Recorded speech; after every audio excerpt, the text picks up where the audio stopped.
Hi everyone, welcome to Best Recipes with Sharon. Toilet paper has been selling out lately and store shelves are bare. These rolls are so popular, it inspired me to share. So this recipe is for toilet paper cake.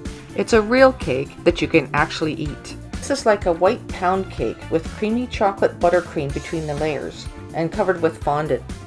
Sound good? Alright, let me show you how it's made. Start by preheating your oven to 350 degrees. Then separate about 4 egg whites. Then place them in a large mixing bowl. And add 1.5 cups of white sugar. Then beat that together until it forms soft peaks. Add 1.5 tablespoons of butter. Then add 1 teaspoon of vanilla. Half a teaspoon of salt, 1.5 teaspoons of baking powder. Now then add 1.5 cups of flour. And finally 3/4 of a cup of milk. Then take and mix this all together until it becomes smooth, and your batter will look nice and white like this because we took the egg yolks out of it. Then you take your parchment paper and cut it to fit the bottoms and sides of your dishes. I'm using 4 casserole dishes that are about 4 inches across. And this recipe amount will only make 2 toilet paper rolls. So if you want more, you'll need to double your recipe. So you'll place them in the oven at 350 degrees for about 30 to 35 minutes, or until a toothpick inserted in the middle comes out clean. Now let these cool off completely, and we'll go ahead and make our chocolate buttercream frosting. Start with 1.5 cups of room temperature butter and place it in the mixing bowl. Add 1 cup of cocoa. Mix the cocoa and butter together until it's well combined. Now start adding your icing sugar. You'll add about 5 cups of icing sugar, alternating it with 1 cup of milk, and you mix it well in between. So then you just add a little bit more icing sugar, a little bit more milk, and mix it again, a little bit more icing sugar, a little bit more milk, and keep mixing it in between until you have it all in there. Go ahead and add 2 teaspoons of vanilla. This helps to really make the flavor rich. Then mix that together really well. Then you take your little cakes, cut them so that they're nice and flat so that they will stack together well, because you're going to be doing layers with them. So now then we're ready to add the buttercream between the layers.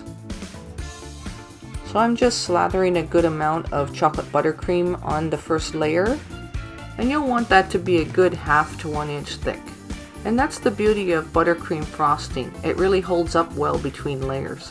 And then you'll just take your finger and smooth that out along the edge so that it makes it nice and even, so that when you go to put your fondant over it, it won't be bumpy. Okay, so I'll show you what I did for the fondant. I used this dry fondant, and I just went by the package instructions. I picked this up at the bulk barn, and you just had to add a little bit of hot water and a little bit of melted butter. So it worked okay too, but it didn't make up very much. So I just used this one for the part that I wanted to dye black. And I'll just make the little holes that would simulate the holes in the toilet paper roll. Just rolled it out fairly thin and then just cut holes that were about the right size. But because I needed a lot more fondant, I used the ready-made kind that comes in a tub like this, and it sure made it a lot easier. Now you can make up your own, but then you would have to have ingredients that you don't normally have around the house, and you'd have to go out and purchase each of those individually, like glycerin and a few other things like that. So suit yourself. You can make up your own if you want, but buying it in the tub like this really saves a lot of time, and it's easy to work with. So I did measurements on my cake, and then I took the fondant and rolled it out about 1/4 of an inch thick, and using a ruler and a sharp knife cut it to the exact measurements that I needed. And this one's for the sides of the toilet paper roll. And then of course take a small piece and roll it out for the top and cut it to the size that you need. Now I'm just dipping my fingers in some water and wetting the top so that the fondant will stick. Place the top piece of fondant on there, and then wet the sides and begin with the sides like this. And wrap it right around quickly and carefully. And it's good to have a turntable so that it helps you to be able to do this more efficiently. And then of course you want to leave a little overlap so that it looks like the roll of toilet paper is unrolling a little bit, and it just creates a nice effect. And you'll have to pinch it with your fingers like this to make sure that it all seals well together, and then use a crumpled paper towel to support it like this. Now take a sharp knife, and again turning the turntable so that you can make it look like it has layers of paper. Then place a little black circle of fondant in the middle like this so that it looks like it's the middle of the toilet paper roll. And using a sharp knife, I'm giving it the perforated look so that it looks like sheets on the toilet paper roll. Now I made up enough for about 3 rolls so that I would get the effect that I wanted it to be when I displayed it on the plate. Now you can have a little fun with this and add a few chocolates if you want to give it a little extra effect. And here I'm just making a banner and just writing a little message on it.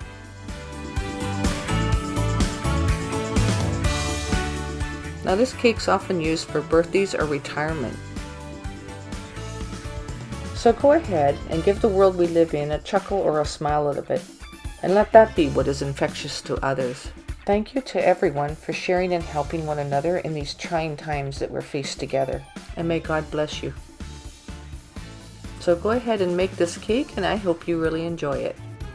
Thanks so much for watching Best Recipes with Sharon, and until next time, happy eating.